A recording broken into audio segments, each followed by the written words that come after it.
What's up guys, appliance fixer guy here. Today we're tackling a dryer that's been misbehaving. The door switch is busted, so it doesn't turn off when you open the door. Super annoying, but we're going to be replacing that switch and giving this dryer a full cleanup and make it look brand new again. I'm going to speed through most of this, so sit back, relax, and enjoy the makeover. Alright, so first things first, we're tearing this thing down, just unscrewing a few parts, disconnecting everything carefully, and removing the panels. You'd be surprised how much lint collects in these things over time.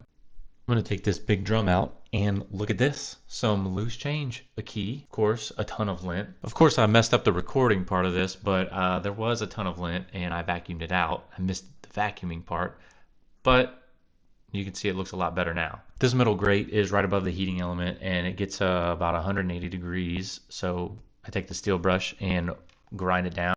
Now I'm assuming this family had kids that left gum in their pocket, so we scraped that out because this job is glamorous. Moving on.